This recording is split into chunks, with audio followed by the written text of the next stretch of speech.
Une araignée, si je la mets à l'envers, elle aura vachement de mal à se retourner toute seule. Quand on les met dans l'eau, il faut bien les mettre à l'endroit, comme ça.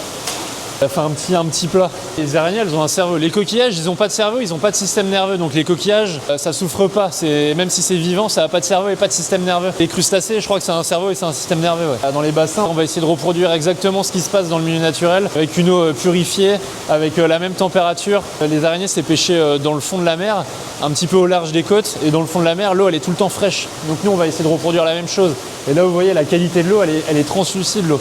On a des gros systèmes de purification où c'est en circuit fermé où l'eau elle est filtrée, parce que les araignées et les tourteaux, ça rejette beaucoup d'ammoniac, ça rejette beaucoup de merde dans l'eau.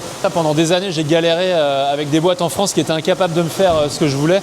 Donc j'ai dû faire mon propre système, acheter des matériels en Allemagne, en Amérique et en Italie, et à tout monter ici sur place. J'ai rien révolutionné, c'est juste qu'il n'y a aucun Français qui me proposait la solution. Donc là, j'ai fait une solution sur mesure par rapport à mon besoin. Il y a un gros système de filtration pour que l'eau soit de bonne qualité, pour que les produits puissent se stabiliser. C'est-à-dire que pendant le transport, ils vont un peu stresser, ils vont emmagasiner du stress, donc de l'ammoniac, et quand on va les remettre ici, et c'est là qu'ils vont tout cracher. Et le but, c'est que l'eau soit filtrée et que l'eau redevienne propre seulement en quelques heures. Et donc ça va leur permettre de se stabiliser, et au moment de l'expédition, en fait, le produit il est stable. Si je les stocke dans de l'eau pourrie, même s'il est vivant, et en fait il va mourir après lors de l'expédition. Le but, c'est d'avoir un produit hyper fort, hyper dur lorsqu'on les conditionne pour pouvoir les expédier en France et à l'étranger, et que ça puisse tenir 12 heures, 24 heures, 48 heures ou même 72 heures hors de l'eau dans la caisse polystyrène. Et même malgré ça, malgré ces étapes-là, parfois on a de la mortalité anormale à réception chez les clients, parce que ça reste des produits vivants et que parfois le transport, malheureusement, je peux pas contrôler ce qui se passe. Mais moi, je fais en sorte que